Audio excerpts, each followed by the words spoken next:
আসসালামু আলাইকুম। যুক্তরাজ্যের জন্য সকাল গেল এক আনন্দের, আর সন্ধ্যা অর্থাৎ সন্ধ্যার পর রাত্রে যাবে আরেক আনন্দের। হ্যাঁ, সেটাই ঘটবে আজকের এই দিনে। ইংল্যান্ড ক্রিকেট টিম সকালে বিশাল এক বড় একটা বিপদ থেকে বেঁচে ফিরেছে। অস্ট্রেলিয়া যখন স্কটল্যান্ডকে হারায়, তখন ইংল্যান্ড ক্রিকেট সমর্থক যারা আছে তারা হয়তো উল্লাস করেছেন, এবং সেই উল্লাসটা ধরে রাখতে পারবেন কি শেষ রাত পর্যন্ত? ইংল্যান্ড ক্রিকেট টিমের বিশ্বকাপের সুপার 8 নিশ্চিত হওয়ার পর এখন যে ইউরো 2024 এর সবচেয়ে গুরুত্বপূর্ণ ম্যাচ, এবং ইংল্যান্ডের প্রথম ম্যাচ সার্বিয়ার বিপক্ষে মুখোমুখি হবে জার্মানিতে। সেই ম্যাচে যদি আমরা দেখি, তাহলে ইংল্যান্ড এবং সার্বিয়ার ম্যাচের দিকে যদি আপনি তাকান, তাহলে ফার্স্ট যদি আমরা খুঁজি, তাহলে দেখতে পারবেন ইংল্যান্ড সার্বিয়ার কাছে কখনো পাত্তাই পায় নাই। সেখানে সার্বিয়া ৬ ম্যাচ জয়লাভ করেছে ১৫ ম্যাচের মধ্যে। শুধুমাত্র ৪ টা ম্যাচ জয়লাভ করেছে ইংল্যান্ড। তবে সেখানে রয়েছে যদি কিন্তু কিছু জিনিস, সেই জিনিসটা হচ্ছে সার্বিয়ার সাথে ইংল্যান্ড ফুটবল দল সর্বশেষ খেলেছে ২০০৩ সালে। ২০০৩ সালে তখন কিন্তু সার্বিয়াকে ২-১ গোলে হারিয়ে জয়লাভ করে ইংল্যান্ড। তার আগে সার্বিয়ার কাছে যখনই ইংল্যান্ড হেরেছে, তখন কিন্তু শুধু সার্বিয়া ছিল না, তখন ছিল যুগ্ম স্লোভাকিয়া। আর সেখানেই ইংল্যান্ড হেরেছে বারবার সেই দলের সাথে। ৬ টা ম্যাচ জয়লাভ করেছিল সার্বিয়া, অর্থাৎ পূর্বে যুগ্ম স্লোভাকিয়া। তো এই পুরাতন হিসাব নিকাশ বাদ দিয়ে এখন যদি আমরা খুঁজি নতুন ইংল্যান্ড এবং নতুন সার্বিয়াকে নিয়ে, তবে সেখানে আপনি দেখতে পারবেন ইংল্যান্ডের কিছু দামাকা প্লেয়ার এবং ইংল্যান্ডের কিছু স্টার পারফর্মার, যারা আপনাকে নিশ্চিত বলে দিতে পারে যে এই ইউরোতে ইংল্যান্ড কিন্তু শিরোপার অন্যতম হার্ড ফেভারিট। তার কারণ হচ্ছে তাদের আপনার প্লেয়ার লিস্ট যদি আপনি খুঁজেন, সেখানেই দেখতে পারবেন।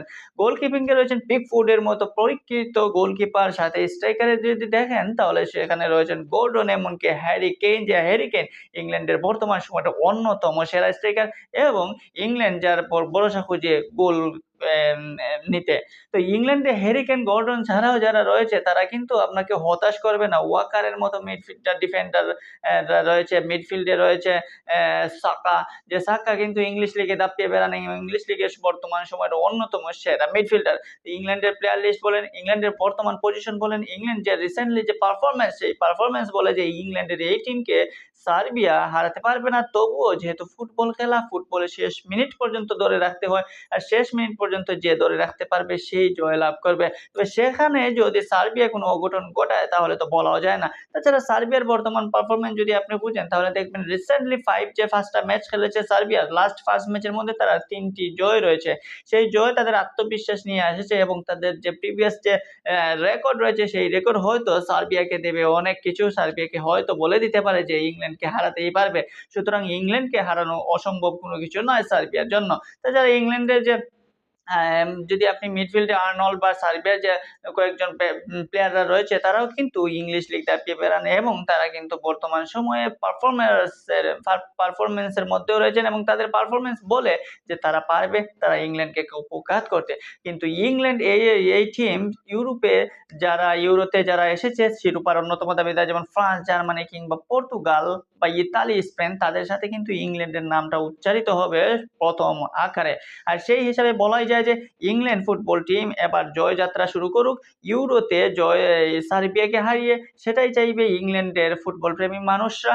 সাথে তারা একই দিনে ২ টা উৎসব মেতে উঠতে পারে কিনা, সেটাই দেখা যাবে। ইংল্যান্ডের ফুটবল সমর্থক এবং ক্রিকেট সমর্থক যারা আছে, তারপর রয়েছে মুসলিমদের সবচেয়ে সর্ববৃহৎ ঈদের দিন। সেই হিসাবে ইংল্যান্ডের শুভ সূচনা করতে হবে ইউরোতে, এবং সুপার 8 যাওয়ার জন্য তাদেরও বড় উৎসব করতে পারে এই ঈদের সাথে। তাই বলাই যায় যে ইংল্যান্ডের এখন আজকের দিনটা অন্যতম একটা দিন হয়ে থাকবে ইতিহাসে, তাদের ক্রীড়াপ্রেমী এবং সাধারণ মানুষদের জন্য।